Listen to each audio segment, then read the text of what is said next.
ओम नमो नमः। भगवद गीता पारायण का आज 13वां भाग, ज्ञान कर्म संन्यास योग नामक चतुर्थ अध्याय इस समय प्रवर्तित है। 25वें श्लोक से हम आज के पारायण का प्रारंभ करते हैं। आइए मेरे साथ गीता गान करें। दैवमेवापरे यज्ञं योगिनः पर्युपासते, ब्रह्मज्ञावापरे यज्ञं यज्ञेनैवोपजुह्वति। भगवान कृष्ण अर्जुन को कहते हैं कि योगिनः अपरे योगिनः, है अर्जुन, जो मैंने अभी बताया कर्म योग में इससे पूर्व निष्काम कर्म योगी किस प्रकार कर्म करते हैं, किस प्रकार यज्ञार्थ कर्म करते हैं, ब्रह्म कर्म करते हैं।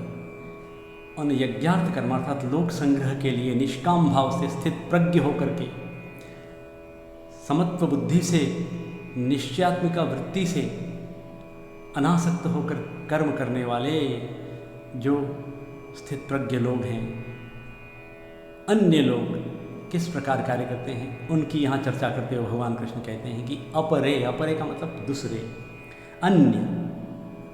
अन्य जो योगिनः सन्ति ते किं कुर्वन्ति, देवं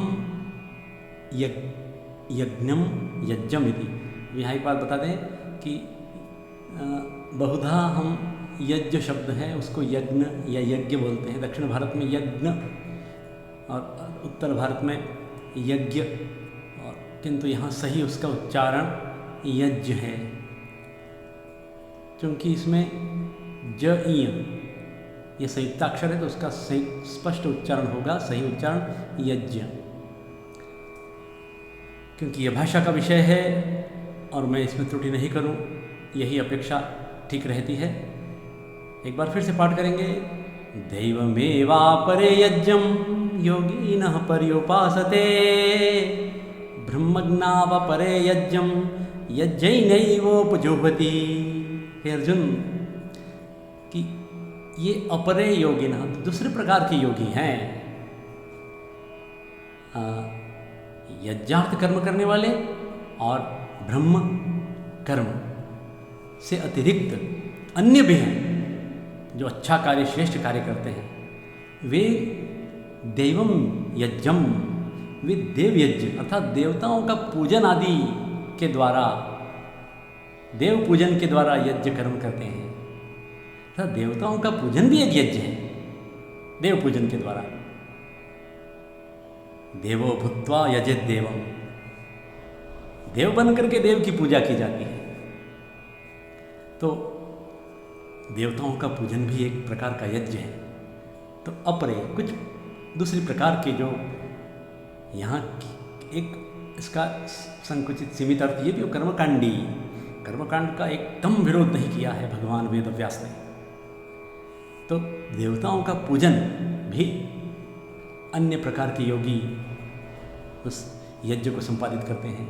वे क्या करते हैं? और दूसरे, ये तो ये हो गए दूसरे, ब्रह्मज्ञावपरे, ब्रह्मज्ञौ अपरे, अपरे और कुछ प्रकार के, और अन्य प्रकार के योगी होते हैं। वो क्या करते हैं?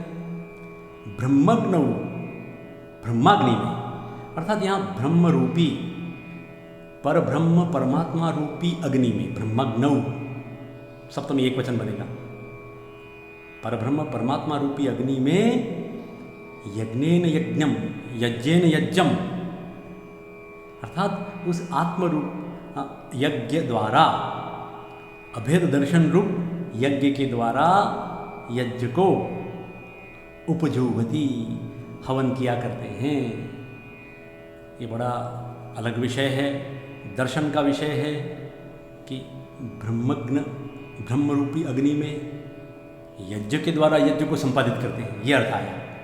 अर्थात इसका ये अर्थ हम इसको इस प्रकार से देखें कि परब्रह्म परमात्मा में ज्ञान द्वारा, अध्यात्म ज्ञान द्वारा एक ही भाव से स्थित होना, ब्रह्मरूप अग्नि में यज्ञ के द्वारा यज्ञ को हवन करना है।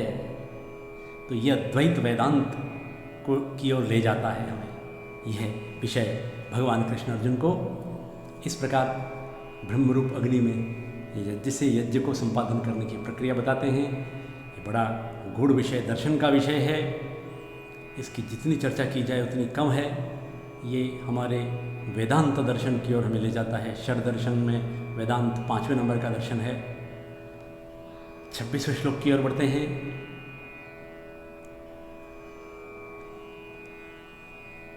श्रोत्रादीनिन्द्रियाण्यन्ये संयमाग्नेषु जुह्वति शब्दादीन् विषयानन्य इंद्रियाग्नेषु जुह्वति। एक बार पुनः, श्रोत्रादीनिन्द्रियाण्यन्ये संयमाग्नेषु जुह्वति शब्दादीन् विषयानन्य इंद्रियाग्नेषु जुह्वति। अलग करते हैं, पदच्छेद करते हैं, सरल हो जाएगा। श्रोत्र आदिनी इंद्रियाणी अन्ये संयम अग्निश जुह्वति। यहाँ भांति भांति के लोग, अलग अलग प्रकार के लोग, कोई को काहू में मगन, को काहू में मगन, जाकी जामे है लगन सोई तामे है मगन। रुचीनां वैचित्र द्रजुकुटिल नाना पथजुषां नृणामेको गम्यस्त्वमसि पयसा मरणव इव। निर्गुण निराकार ब्रह्म को भजने वाले लोग बाहुल्य नहीं है, भांति भांति के लोग हैं, अलग प्रकार की उपासनाएं करते हैं कि उनका लक्ष्य एक ही है। तो उन सबको भगवान ने चतुर्थ अध्याय में समेटा है। कुछ साधक होते हो क्या करते हैं, श्रोत्र आदिनी अर्थात श्रोत्वक चक्षु जिह्वा नासिका, ये जो समस्त ज्ञानेन्द्रियां हैं, इन इंद्रियों को श्रोत्र आदिनी इंद्रियाणी, इन इंद्रियों को संयम अग्निश जुह्वति, संयम रूपी अग्नि में। संयम का तात्पर्य वही इंद्रिय संयम, संयम रूप अग्नियों में जुह्वति। क्या करते हैं, हवन करते हैं, हवन किया करते हैं। कुछ साधक, कुछ योगीजन श्रोत्र आदि इंद्रियों को संयम की अग्नि में आहुत कर देते हैं। अन्य और क्या करते हैं, अन्य दूसरी पंक्ति में शब्दादीन विषयान अन्य, जबकि कुछ प्रकार के जो साधक होते हैं जो शब्द स्पर्श रूप रसगंध आदि विषयों को, ऐसे योगी होते हैं वो शब्द स्पर्श रूप रसगंध आदि जो इंद्रियों के विषय हैं, उन विषयों को इंद्रिय रूपी अग्नियों में हवन कर देते हैं। कुछ विषयों को इंद्रिय रूपी अग्नियों में आहुत कर देते हैं, तो कुछ ज्ञानेंद्रियों को संयम रूपी अग्नियों में हवन कर देते हैं। अर्थात इंद्रिय संयमन के लिए यहाँ जो पूर्व में बताए गए ब्रह्मयज्ञ है, ब्रह्मयज्ञ है, अथवा यज्ञार्थ कर्म है, ब्रह्म कर्म है, इनसे अपर जो आत्म संयम है वो भी एक प्रकार का अलग ही उपक्रम है। भगवान कह रहे हैं विभिन्न प्रकार के अनुष्ठान हैं। कुछ साधक इस तरह से भी करते हैं, कुछ साधक इस तरह से भी करते हैं। 27वां श्लोक देखते हैं। सर्वाणीन्द्रिय कर्माणि प्राण कर्माणि चापरे आत्मसंयम योगाग्नौ जुह्वति ज्ञान दीपिते। एक बार फिर से यहाँ बता दिया है कि ज्ञान ज्ञान, किंतु लोक प्रवृत्ति को ही शास्त्र भी स्वीकार कर लेता है। इसलिए एक तरह से ज्ञान दीपिते कहते हुए वारंवार ज्ञान आ जाता है, तो इसको ध्यान रखा जाए। मेरा कहना है कि सही उसका ज्ञान है। सर्वाणीन्द्रिय कर्माणि प्राण कर्माणि चापरे, इसको विग्रह करते हैं। सर्वाणी इंद्रिय कर्माणि, हे अर्जुन, अन्य जो योगीजन हैं, कुछ इंद्रिय, कुछ जो योगीजन हैं, अपरे च अपरे, और अन्य प्रकार के, अपर भिन्न प्रकार के अन्य प्रकार के जो योगीजन हैं वो क्या करते हैं, इंद्रिय सर्वाणि कर्माणि, इंद्रियों की, इंद्रिय कितनी, पंच ज्ञानेन्द्रिय पंच कर्मेंद्रिय, उन सभी एकादश इंद्रियों की संपूर्ण क्रियाओं को, कर्मों को सर्वाणि कर्माणि, सर्वाणि इंद्रिय कर्माणि, इंद्रियों की संपूर्ण क्रियाओं को, और प्राण कर्माणि, प्राणों की समस्त क्रियाओं को। प्राण कितने, प्राण 5 होते हैं, प्राण अपान व्यान उदान समान। हमारे शरीर में अलग अलग स्थानों में, शरीर के अलग अलग भागों में 5 प्राण विद्यमान रहते हैं। तो उन 5 प्राणों की क्रियाओं को क्या करते हैं? आत्मसंयम योग अग्नौ जुह्वति ज्ञान दीपिते, वे ज्ञान से दीपित, ज्ञान दीप्त, ज्ञान से प्रकाशित इंद्रिय की संपूर्ण क्रियाओं को और प्राणों की संपूर्ण क्रियाओं को, अन्य प्रकार के जो योगी जन हैं वे ज्ञान से प्रकाशित, ज्ञान से दीप्त आत्मसंयम योग रूप, आत्मसंयम जो होता है, आत्मसंयम जो योग है, योग का एक प्रकार है आत्मसंयम योग, आत्मसंयम योग रूप अग्नि में आहुत कर देते हैं, हवन किया करते हैं। तो हवन के यज्ञ के विभिन्न प्रकार हैं। भगवान ने यहाँ यज्ञ को एक प्रतीक रूप में लिया है। इस यज्ञ प्रक्रिया को समझना पड़ेगा। हम मोटे रूप में, स्थूल रूप में उस यज्ञ को नहीं ले लें जहाँ शाकल्य के द्वारा हवि प्रदान की जाती है, स्वाहा कर जा, वही यज्ञ है। यज्ञ त्याग का प्रतीक है, आत्मोत्सर्ग का प्रतीक है। बहुत व्यापक अर्थ है यज्ञ का। आत्मसंयम रूप योग में, आत्मसंयम योग रूप अग्नि में सभी इंद्रियों की क्रियाओं को और प्राणों की क्रियाओं को आहुत कर देते हैं अन्य प्रकार के योगी जन। अन्य 28वें श्लोक का पारायण करते हैं। द्रव्य यज्ञास्तपो यज्ञा योग यज्ञास्तथा परे स्वाध्याय ज्ञान यज्ञाश्च यतयः संचित व्रताः। श्री कृष्ण कहते हैं, हे अर्जुन, द्रव्य यज्ञा तपो यज्ञा योग यज्ञा तथा परे। यहाँ अपरे, फिर वही बात, भिन्नताएं। अन्य प्रकार के कई साधक, कई योगी जो यज्ञ करते हैं।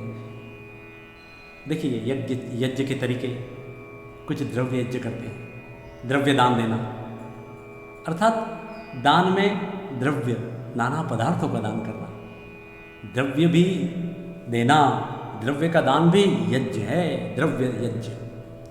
कुछ साधक द्रव्य दान करते हैं, कुछ तपो यज्ञ, कुछ तप यज्ञ करते हैं, तप भी यज्ञ है। स्वाहा की जो प्रवृत्ति है वही अग्नि में हवि प्रदान करते हुए एक प्रतीक है, तप को यज्ञ माना गया है। कुछ साधक तप यज्ञ करते हैं, तो कुछ योग यज्ञ, जो योग साधनाएं करते हैं वो भी यज्ञ है। कुछ योग यज्ञ में निरत रहते हैं, कुछ स्वाध्याय ज्ञान यज्ञ यतयः संचित व्रतः। हे अर्जुन, और कुछ तो जो संचित व्रत वाले हैं, दूसरे कितने ही साधक हैं जो संचित व्रत वाले हैं। पहली पंक्ति में कह दिया, द्रव्य यज्ञ करने वाले, तप यज्ञ करने वाले, योग यज्ञ करने वाले, ये भी सब यज्ञ का ही रूप है। कुछ अन्य है वो संचित व्रत वाले। संचित व्रत से तात्पर्य यहाँ अहिंसा आदि, सत्य, अहिंसा, अस्तेय, परिग्रह, ब्रह्मचर्य, इन 5 महाव्रतों का अनुष्ठान करने वाले। ये जो अहिंसा आदि तीक्ष्ण व्रत, संचित इसलिए कहते हैं कि तीक्ष्ण व्रत है, बहुत कठिन है। गृहस्थ के लिए तो इनकी साधना बड़ा कठिन काम है, इसलिए इनका छोटा रूप भी बनाया गया। तो संचित व्रत, अहिंसा आदि तीक्ष्ण व्रतों से यतयः का मतलब युक्त होकर के यत्नवान, यतः मतलब प्रयत्नशील जो साधक हैं वो स्वाध्याय रूप ज्ञान यज्ञ करने वाले हैं। स्वाध्याय रूप ज्ञान का यज्ञ करने वाले, पठन पाठन, स्वाध्याय, श्रवण मनन निधिध्यासन, ये भी एक यज्ञ है। तो इस प्रकार इस श्लोक में 4 प्रकार के कर्मठ लोगों की बात आई है। जो द्रव्य दान देते हैं वो भी यज्ञ है, तप करते हैं वो भी यज्ञ है, योग में रत रहते हैं योगी, योग भी यज्ञ है, और जो संचित व्रत अर्थात अहिंसा आदि तीक्ष्ण व्रतों से युक्त प्रयत्न करते हुए स्वाध्याय करते रहते हैं, वह स्वाध्याय रूप ज्ञान यज्ञ भी, ज्ञान भी एक यज्ञ है। इस प्रकार भगवान श्री कृष्ण ने यहाँ अर्जुन को विशद व्याख्या बताई है यज्ञ की। अपाने जुह्वति प्राणम प्राणे पानम तथा परे प्राणापान गति रुद्ध्वा प्राणायाम परायणः। हे अर्जुन, अपाने जुह्वति, अपरे, अपरे शब्द आया, अपरे का तात्पर्य अन्य, यहाँ भिन्नताओं का बोध कराया गया। भांति भांति के लोग, भांति भांति की साधनाएं, साध्य है कि तो कुछ जो लोग हैं वो अपाने, अपान क्या है? पंच प्राणों में एक प्रकार है जो शरीर के निचले स्थानों में गमन करता है, अपान वायु। शरीर के 5 स्थानों में 5 वायु रहते हैं, 5 प्राण रहते हैं, प्राण, अपान, व्यान, उदान, समान। तो कंठ में, मध्य स्थान, हृदय स्थान में, पेट में और गुदा आदि में से ऊपर आदि, इन 5 प्राण, ये इनके नाम है प्राण, अपान, व्यान, उदान, समान। पूरे शरीर में प्रवृत्त रहता है समान वायु। तो अपान वायु, अपान में जुह्वति, हवन करते हैं। कौन? प्राण वायु को। कुछ लोग होते हैं, कुछ साधक होते हैं, वो प्राण को अपान में हवन करते हैं। अब ये अलग प्रकार का यज्ञ है। कितने ही योगीजन इस प्रकार अपान वायु में प्राण का हवन करते हैं। योग की साधना है, योग के भिन्न भिन्न प्रकार हैं। सहज योग, हठ योग, कितने, जिसको आजकल वर्तमान में मेडिटेशन के इस प्रकार के अनेक योगिक क्रियाएं हैं। कुछ हैं वो प्राण में अपान वायु को आहुत कर देते हैं। प्राण में अपान वायु का हवन कर देना, अर्थात शरीर के प्राणों को ऊपर से नीचे की ओर, नीचे से ऊपर की ओर हवन कर देना, आहूत कर देना। प्राणापान गति रुद्ध्वा प्राणायाम परायणः। भगवान कहते हैं अन्य योगीजन प्राण वायु में अपान वायु को हवन कर देते हैं, और जो अन्य होते हैं, अन्य कई प्रकार के जो प्राण और अपान की गति को रोक करके, प्राणापान गति रुद्ध्वा। कुछ तीसरे प्रकार के और योगी हैं जो प्राण और अपान दोनों की गति को रोक करके प्राणायाम परायणः, अर्थात प्राणायाम परायण होकर के। प्राणायाम परायण का तात्पर्य है प्राणायाम में ही रुक करके हवन किया करते हैं। हे अर्जुन, तो ये योग के भिन्न भिन्न प्रकार हैं। यहाँ प्राणायाम परायण का तात्पर्य, प्राणायाम के 3 प्रकार, पूरक, कुंभक, रेचक की जो 3 विधियाँ हैं, ये सीधा प्राणायाम को परम तप कहा गया है। प्राणायाम परम तप, परम तप, सबसे बड़ा तप प्राणायाम है। इसमें प्राणायाम में श्वास पर ही ध्यान दिया जाता है। श्वास को लेते समय, जो इसका श्लोक आया इसलिए इसको बताना बहुत आवश्यक है। श्वास लेते हुए, ये जो प्राणायाम की क्रिया है वो श्वास लेते हुए श्वास को रोकना और श्वास को छोड़ना। श्वास को लेते हुए जितना समय होता है उससे 4 गुना समय को रोकना है और 2 गुना समय में उसको, उस श्वास को बाहर निकालना है। तो ये पूरक, कुंभक, रेचक, श्वास प्रश्वास निश्वास, ये जो क्रियाएं हैं, ये प्राणायाम में परायण रहने वाले कुछ और लोग हैं जो प्राण को भी रोक देते हैं और अपान को भी रोक देते हैं। इस प्रकार यहाँ ये प्राणायाम यज्ञ का संपादन करने वाले लोग हैं, वे भी मुझे ही प्राप्त होते हैं। अर्जुन, ये योग की विभिन्न क्रियाएं, विभिन्नता का प्रतिपादन किया गया है। अपरे नियताहारः प्राणान् प्राणेषु जुह्वति सर्वप्येते यज्ञविदो यज्ञक्षपितकल्मषः। अपरे, विभिन्नताओं का, इसमें भी संसार में, समाज में साधना करने वाले अनेक प्रकार के लोग हैं, अन्य लोग हैं वे। हे अर्जुन, क्या करते हैं? अपरे नियताहार, अपर नियत आहार करने वाले। अपरे नियत आहार का तात्पर्य है कि नियत, एक निर्धारित नियत आहार करने वाले। नियत आहार से तात्पर्य नियम पूर्वक, वो प्राणान प्राणेषु जुह्वति, वो वे लोग प्राणों को प्राणों में ही हवन किया करते हैं। इसका विशद विश्लेषण 6ठे अध्याय में आएगा। ये नियत आहार कौन है?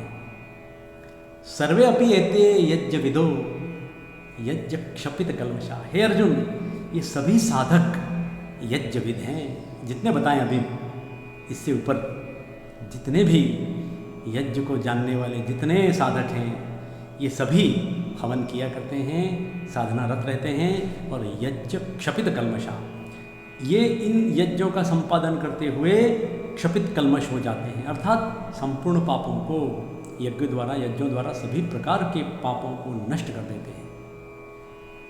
इस प्रकार यह 30वां श्लोक, 31वें श्लोक का पारायण करते हैं। यज्ञशिष्टामृत भुजो यान्ति ब्रह्म सनातनम नायं लोकोऽस्त्य यज्ञस्य कुतोऽन्यः कुरु सत्तम। संबोधन में विसर्ग नहीं आता है। कुरु सत्तम, हे कुरु सत्तम अर्जुन, हे कुरु श्रेष्ठ अर्जुन, कुरु में सत्य श्रेष्ठ, हे कुरु श्रेष्ठ अर्जुन। यज्ञ शिष्टामृत भुजो, ये जना, ये साधका यज्ञ शिष्ट रूप अमृत का भोजन करते हैं, का भोग करते हैं। यज्ञ शिष्ट मतलब यज्ञ से बचे हुए अमृत रूप जो अनुभव का, सामग्री का, पदार्थों का जो भोग करते हैं, ग्रहण करते हैं, वे यान्ति प्राप्त होते हैं ब्रह्म सनातनम, सनातन रूपी पर ब्रह्म को प्राप्त होते हैं। इसलिए जो इससे पूर्व जितने भी यज्ञ कर्म कहे गए हैं, उस यज्ञ से बचे हुए यज्ञ शिष्ट अमृत का जो भोग करते हैं, वे योगी जन पर ब्रह्म, सनातन रूप पर ब्रह्म को, परमात्मा को प्राप्त होते हैं। और नायम लोको अस्ति इति अयज्ञस्य न अयम लोकः। हे अर्जुन, जो अयज्ञ है, अयज्ञ का मतलब जो किसी प्रकार का यज्ञ नहीं करता है, जो यज्ञहीन है, बिल्कुल यज्ञविहीन, यज्ञ कर्म करता ही नहीं है किसी प्रकार का। कितने प्रकार के कर्म होता है भगवान ने, एक भी उस यज्ञ कर्म का संपादन नहीं करने वाले के लिए न अयम लोकः नास्ति, उसके लिए यह मनुष्य लोक किसी प्रकार से सुखदायी नहीं हो सकता है, उसके लिए यह मनुष्य लोक सुखकारी नहीं हो सकता है। कुतो अन्य, फिर अन्य की तो बात ही कहाँ, अर्थात परलोक कैसे उसके लिए सुखदायी होगा। उसके लिए ऐसे आलसी के लिए, ऐसे दुराग्रही के लिए, कर्महीन यज्ञहीन प्राणी के लिए इस लोक में ही सुख नहीं मिल सकता है, तो उसे परलोक में सुख कैसे मिलेगा भला। यह आशय है इस श्लोक का। 32वें श्लोक की ओर देखते हैं। एवं बहुविधा यज्ञा वितता ब्रह्मणो मुखे कर्मजान विद्धितान सर्वान् एवं जात्वा विमोक्षसे। बीच में हम स्वर को ले सकते हैं उच्चारण करते हुए, नहीं ले तो फिर से देखिए कैसे बोलेंगे। एवं बहुविधा यज्ञा वितता ब्रह्मणो मुखे कर्मजान विद्धितान सर्वान् एवं ज्ञात्वा विमोक्षसे। 8 अक्षर बोलेंगे, अनुष्टुप 8 अक्षर में बोला जाता है। श्लोक के 6ठम गुरुर्जेयम सर्वत्र, श्लोके 6ठम गुरुर्जेयम सर्वत्र लोकपंचमम् द्विचतुष्पादयोरिस्वं सप्तम दीर्घमन्ययो। यह अनुष्टुप का लक्षण है। अब भगवान कहते हैं कि एवं बहुविधा यज्ञा वितता ब्रह्मणो मुखे। हे अर्जुन, बहुत प्रकार के, भांति भांति के, भिन्न प्रकार के जो यज्ञ हैं वो ब्रह्मणो मुखे वितता, ब्रह्मणो मुखे। इसका बताना आवश्यक है कि ब्राह्मण के मुख में, ब्राह्मण क्या है, ब्रह्म इति वेद, वेद में, वेद की वाणी में मुखे मतलब मुख में, वाणी में वितता विस्तार पूर्वक कहे गए, विस्तृत रूप में वर्णित हैं बहुविधा यज्ञ। इस प्रकार वेद पुरुष की वाणी में, वेद की वाणी में इन यज्ञों का विविध प्रकार से वर्णन किया गया है। यहाँ भगवान कृष्ण अर्जुन को बताते हैं कि यज्ञ एक विज्ञान है। हम बता दें कि जो वेदों में यजुर्वेद है, यज्ञ प्रक्रिया का ही तो पूरा एक संहिता है। कौन सा यज्ञ कब करना, कैसे करना, उसमें किन मंत्रों का गान करना, पाठ करना, ये यज्ञ प्रक्रिया। और इस यजुर्वेद के बाद, सामवेद और अथर्ववेद के बाद जो संहिताएं, ब्राह्मण संहिताएं, उनमें तो पूरी यज्ञ प्रक्रिया ही है। पूरा ब्राह्मण ग्रंथ है। पूरे ब्राह्मण ग्रंथों में यज्ञ विज्ञान, यज्ञ की प्रक्रिया, यज्ञ में बोले जाने वाले मंत्र, उनकी व्याख्याएं। तो भगवान कृष्ण कहते हैं कि वेद पुरुष में, वेद की वाणी में विस्तार से बहुत प्रकार के यज्ञों का प्रतिपादन हुआ है। कर्मजान विद्धि तान सर्वान, उन सभी यज्ञों को इन इंद्रिय और शरीर की क्रियाओं के द्वारा, कर्मजान, कर्म द्वारा, तान सर्वान विद्धि, जानो, तुम जान लो, एवं ज्ञात्वा विमुक्ष से, इस प्रकार ज्ञान के द्वारा तुम, हे अर्जुन, तुम विमुक्ष से मुक्त हो जाओगे, कर्म बंधन से मुक्त हो जाओगे, तुम्हें कर्मफल का दोष नहीं सताएगा। आज के गीता पारायण में 32वें श्लोक तक की, कल हम चतुर्थ अध्याय का समापन उपसंयमन करेंगे। तब तक जय श्री कृष्ण।